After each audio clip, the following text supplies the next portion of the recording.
দেখতে খুবই সুন্দর স্বপ্নদ্বীপ। দেখতে পাচ্ছেন এখানে প্রচুর রোদেলা দুপুর। আমরা এখানে খেলাধুলা করছি, ভালোই লাগছে।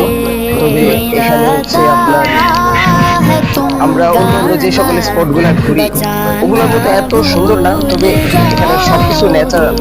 এখানে হচ্ছে আপনার এখানে প্রাকৃতিক বিষয়গুলো হচ্ছে বেশি। এখানে ফুল গাছ, ফল গাছ, অনেক কিছু, ওইদিকে ফুল গাছ, ফুলের বাগান। ওখানে কিছু জিনিস আছে, খেলনা, বাচ্চা যে খেলনা আছে, ঘোড়া আছে, আমি ঘোড়ায় উঠছি, আপনাদেরকে ইনশাআল্লাহ শেয়ার করবো। আর মূল কথা হচ্ছে পিছনে হচ্ছে বিশাল একটা নদী, আর এদিকে হচ্ছে আপনার দ্বীপ। এখানে হচ্ছে পুরা দ্বীপটা, পুরো দ্বীপটা এখানে খুব সুন্দর, ভালো লাগে, খুবই ভালো লাগার মতো একটা দ্বীপ এখানে আপনার।